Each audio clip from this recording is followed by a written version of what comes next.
Hello, Chris Clausen here from UltraResultsCoach.com. Recently, we began a discussion of the types of patterns people habitually run over and over.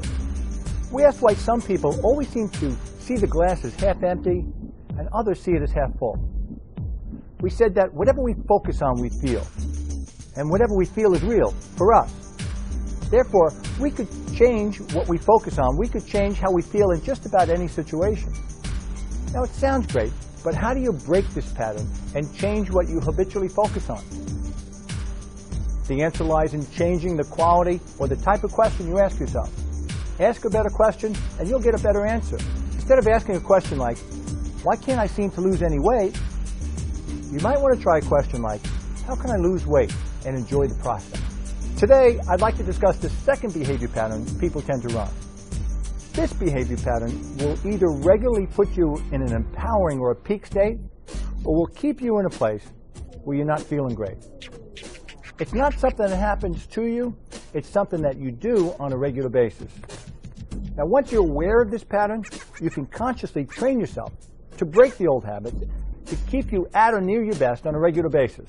Now, this strategy is regularly used by peak performers to change how they feel, change their mood, or, as some people might say, change their state in a moment's notice. Before we talk about someone who's at their best and in a peak state, let's think about the physiology of someone who's not doing so well. Imagine this for a minute. I have 3 curtains up on a stage with a person behind each curtain. In a moment, I'm going to open the curtains, and you can win $1 million if you can identify which of the 3 people is depressed. How would the depressed person be standing?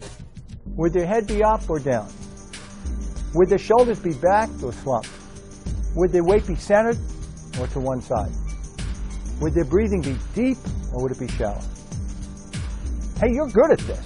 You can predict that the physiology of a person who's depressed includes someone whose head is down, whose shoulders are slumped, weight's to one side, and breathing's rather shallow. If I asked you to assume the same position, even though things might be going well for you right now, if you would assume the physiology of someone who is down or depressed, you would start to feel same or similar emotions.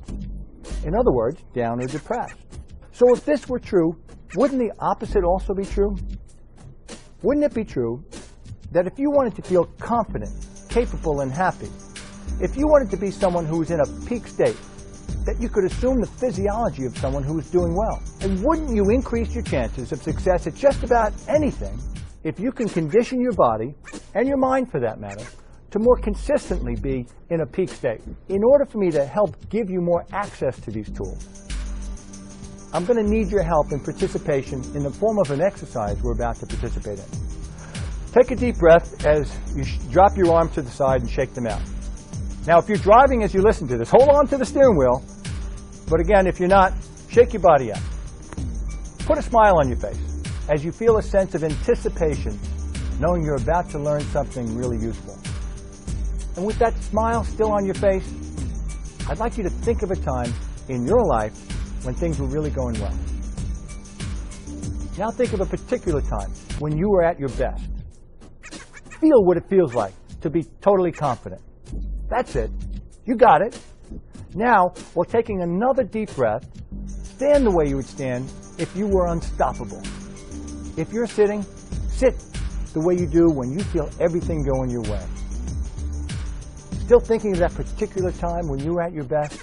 Breathe the way you'd breathe when you knew you couldn't fail. That's it. Feel what it feels like to be totally confident.